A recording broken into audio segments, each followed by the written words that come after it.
ఒక చిన్న ఊరిలో కొండల మధ్య హరి అనే తాతయ్య ఉండేవారు. ఆయన చాలా తెలివైనవారు, దయగలవారు కూడా. అందుకే చాలామంది ఆయన దగ్గరికి సలహాల కోసం వచ్చేవారు. ఓ రోజు ఉదయం అర్జున్ అనే అబ్బాయి బాధగా హరి తాతయ్య దగ్గరికి వచ్చాడు.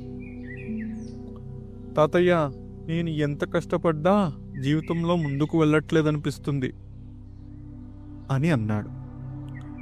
హరి తాతయ్య నవ్వి అర్జున్ని తోటలో ఒక ప్రదేశానికి తీసుకెళ్లారు. అక్కడ రెండు వేర్వేరు మొక్కలు పక్కపక్కనే ఉన్నాయి. ఒకటి పొడవైన వెదురు, ఇంకోటి గుబురుగా ఉన్న గోరింటాకు. చూడు అర్జున్, ఈ రెండు విత్తనాలు ఒకేసారి నాటాను. గోరింటాకు తొందరగా మొలకలెత్తి ఆకుపచ్చగా అయ్యింది, కానీ వెదురు మాత్రం చాలా ఏళ్ల వరకు పెరగనే లేదు.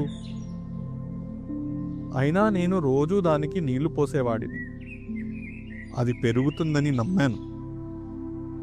పైన ఏమీ కనిపించకపోయినా లోపల ఏదో జరుగుతుందని నాకు తెలుసు. ఆ తరువాత 5 సంవత్సరాలకు వెదురు ఒక్కసారిగా పైకి వచ్చింది.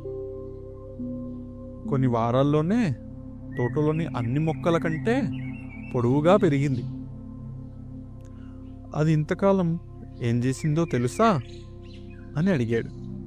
అది తన ఎదుగుదల కోసం బలమైన వేర్లను భూమి లోపలికి పెంచుకుంటూ ఉండింది.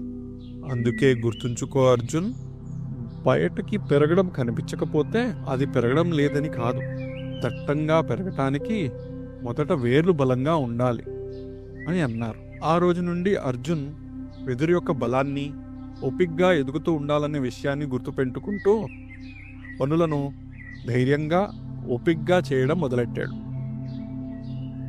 మీరు గుర్తుంచుకోండి, గొప్ప పనులు జరగడానికి సమయం పడుతుంది. ముందుగా మీ వేర్లను బలంగా చేసుకోండి.